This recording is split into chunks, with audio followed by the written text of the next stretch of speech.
আমি আমার বিবিকে সাথে নিয়ে এবার হজ করছি। এই হজ্জের মধ্যে আমি প্রতিদিন প্রায় দিন ওরে বলছি, তুমি শুধু দোয়া করো যে আল্লাহ আমার বংশে কিয়ামত পর্যন্ত যেন যা আসবে তা যেন আপনার ঘর দেখতে পান। কালো গিলাফ যে দেখে নাই, মদিনার সবুজ গম্বুজ দেখে নাই, আরে দোস্ত সে জীবনে কিছুই দেখে না।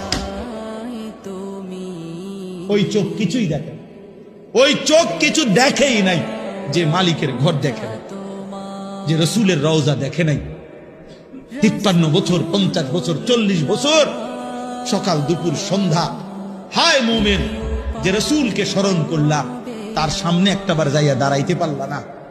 টাকাই মিল হয় না, 5 লাখ টাকাই ব্যবস্থা হয় না। 3 ফুট বিদেশ পাঠাইছে, 3 বারো 36 লাখ টাকা ব্যবস্থা হয়েছে, মাগার 6 লাখ টাকার ব্যবস্থা হয় না। যাইলাম হইলে কিন্তু আল্লাহ যদি লোয়ায় যায় কোথায় কোথায় এবারে কোথায় বিড়ি খায় আর কোথায় যাইলাম হইলে জি ফুট হুজুর আল্লাহ আল্লাহ করে 3 ফুট বিদেশ পাঠাইছি, তা করে যদি খোদায় লোয়ায় তারাই যদি কোনোদিন ফাড়ায় বাবা আলাপ মারে না টাঙ্গাইয়া ফিটবো মনে রাখেন, একদম টাঙ্গাইয়া ফিটবো।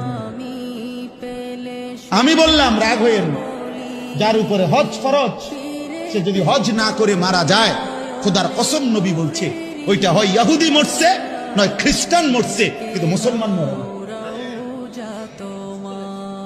এর চাইতে বড় কথা হইতে পারে? আল্লাহ আমাদেরকে মাফ করে দেন।